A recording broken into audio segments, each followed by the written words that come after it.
ओम शांति।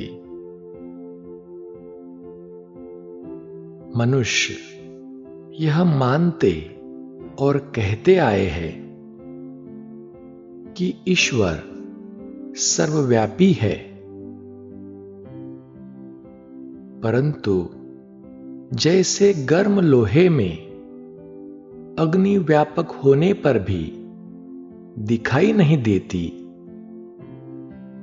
वैसे ही सत चित आनंद स्वरूप ईश्वर सर्वव्यापी होने के बावजूद भी दिखाई नहीं देते। सब में व्यापक होने के कारण ही ईश्वर को बेअंत या अनंत भी कहा गया है। लेकिन जरा विचार कीजिए, यदि परम पवित्र शांत स्वरूप आनंद स्वरूप ईश्वर सर्वव्यापी है, तो सभी में ईश्वर के पवित्रता, शांति, शक्ति, आनंद आदि गुण व्यापक क्यों नहीं है?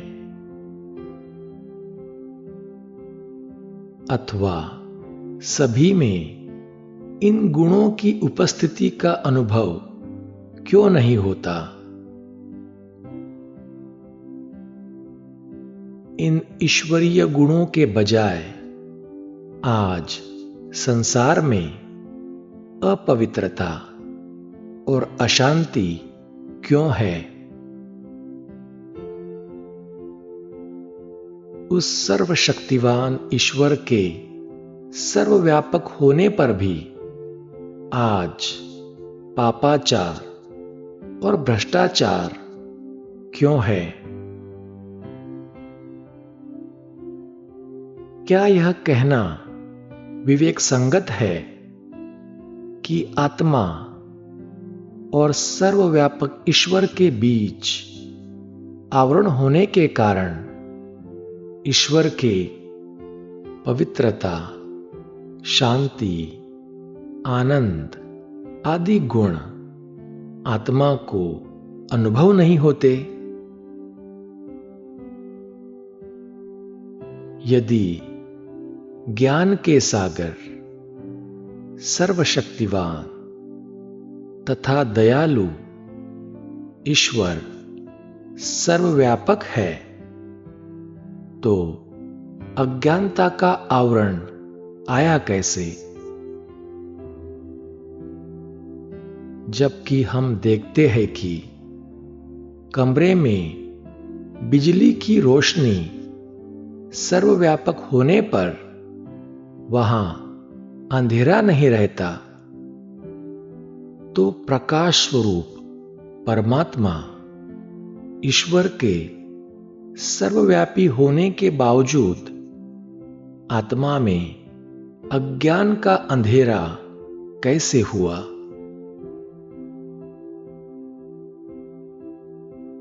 यदि ईश्वर सर्वव्यापी है, तो शिवलिंग जो कि रामेश्वरम, काशी, गोपेश्वरम में और अन्य मुख्य धर्मों में होली स्टोन, संग-ए-अस्वद इत्यादि नामों से भी लगभग सभी मुख्य धर्मों में मिलता है, किस परम पूज्य, परम कल्याणकारी की प्रतिमा है?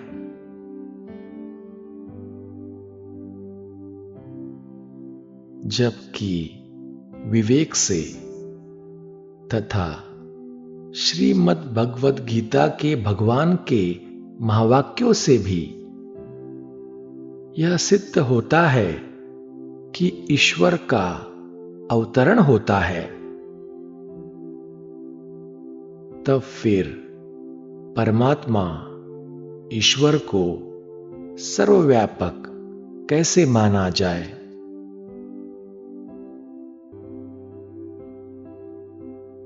अगर ईश्वर सर्वव्यापी है तो क्या उनका अवतरण, दिव्य जन्म या दिव्य प्रवेश हो सकता है?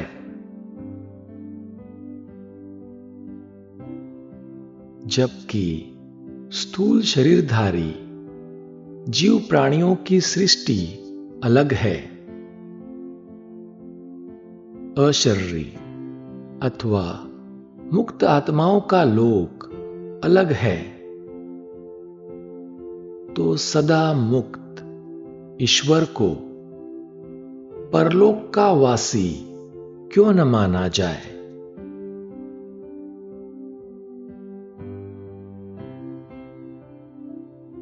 जबकि भगवान के ये महावाक्य है कि यह मनुष्य सृष्टि एक उल्टे वृक्ष के समान है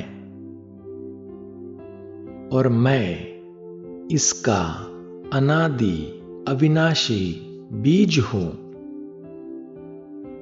ऊपर परमधाम का वासी हूं,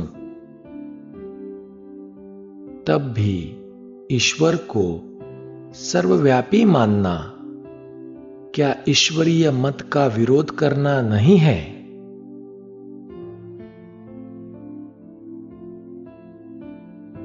जैसे कि मनुष्य को महात्मा कहने का यह अर्थ नहीं होता कि वह आत्मा अन्य आत्माओं से अधिक लंबी चौड़ी है, बल्कि यही अर्थ होता है कि वह अन्य आत्माओं से पवित्रता, शांति, शक्ति आदि की दृष्टि से अधिक महान है। वैसे ही परमात्मा शब्द के बारे में ऐसा क्यों न माना जाए कि इसका अर्थ सबसे लंबी चौड़ी आत्मा या सर्वव्यापी आत्मा नहीं है, बल्कि इसका यह अर्थ है कि वह ज्ञान, शांति, शक्ति तथा अन्य ईश्वरीय गुणों आदि की दृष्टि से सर्व महान आत्मा है।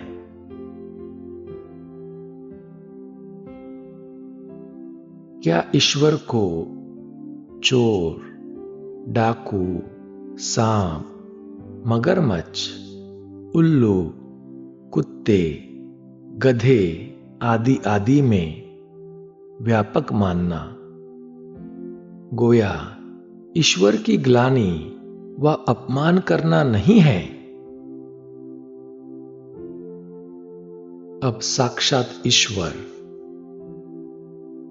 परमपिता परमात्मा शिव हमें समझा रहे हैं, बच्चों, मैं सर्वव्यापी नहीं हूं, बल्कि सर्व का परम पिता हूं। मैं अव्यक्त मूर्त अथवा प्रकाश स्वरूप हूं। मेरा दिव्य रूप ज्योति बिंदु है। मेरे उस रूप की बड़ी प्रतिमा भारत में शिवलिंग के नाम से पूजी जाती है। मेरे उसी रूप का एक प्रतीक दीप शिखा भी है। इसलिए मंदिरों में दीपक भी जलाए जाते हैं। मेरे अविनाशी ज्योति बिंदु रूप का दिव्य ज्योति द्वारा साक्षात्कार भी किया जा सकता है। अतः मुझे कण कण में, जल थल में, सब में व्यापक मानना महान भूल करना है। क्योंकि वास्तव में सूर्य और तारागण के भी पार जो ज्योति लोक, ब्रह्मलोक अथवा परलोक है, वही मेरा परम धाम है। बच्चों, लोहे में जब अग्नि व्यापक होती है तो आप लोहे में अग्नि के गुण, गर्मी का अनुभव कर सकते हैं। अतः यदि लोहे में अग्नि की तरह मैं भी सर्व में व्यापक होता तो आपको मेरे भी आनंद, शांति, प्रेम, पवित्रता, शक्ति आदि गुणों का अनुभव हो पाता। परंतु आज इस मनुष्य सृष्टि में तो पवित्रता की बजाय अपवित्रता, सुख की बजाय दुख, शांति की बजाय अशांति सर्वव्यापक है। अतः मेरे गुण व्यापक न होकर विपरीत गुण व्यापक होने से यह सत्यता स्पष्ट है कि इस सृष्टि में मैं सर्वव्यापी नहीं हूं, बल्कि माया अर्थात काम, क्रोध, लोभ, मोह, अहंकार, ईर्ष्या, द्वेष, सुस्ती आदि सभी विकार व्यापक है।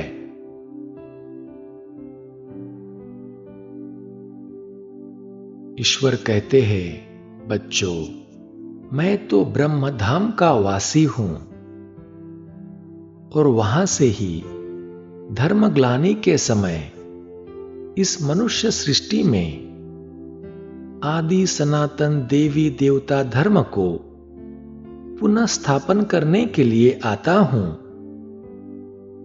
और सभी को मुक्ति, जीवन मुक्ति का ईश्वरीय जन्म सिद्ध अधिकार दे जाता हूं। बच्चों, मुझ ज्योति स्वरूप ईश्वर को सर्वव्यापी मानने के परिणाम स्वरूप तो मनुष्य का मन भी सर्व में भटक गया है और मुझ एक ज्योति स्वरूप के साथ उसका मनोयोग न रहने के कारण आज संपूर्ण पवित्रता, सुख तथा शांति रूपी ईश्वरीय वर्षे से वंचित हो गए हैं।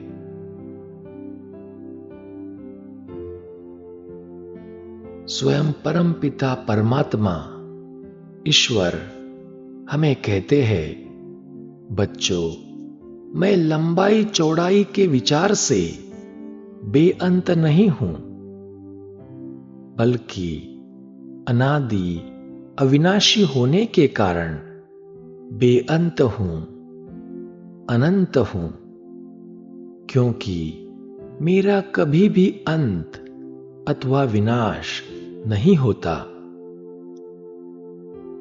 मुझे ज्ञान का सागर, शांति का सागर, आनंद का सागर और प्रेम का सागर कहा गया है और इन अथाह गुणों के कारण भी मुझे बेअंत कहा जा सकता है। बच्चों, अपने परम पिता परमात्मा को, ईश्वर को सर्वव्यापी मानना, कण कण आदि में मानना, गोया उनकी ग्लानि करना और महापाप करना है। वास्तव में इसी भ्रष्ट मान्यता के कारण संसार में भ्रष्टाचार फैला हुआ है। मुझे अपने घर परमधाम में मेरे सत्य स्वरूप ज्योति बिंदु रूप में याद करने से ही मनुष्य आत्माएं पावन बन सकती है।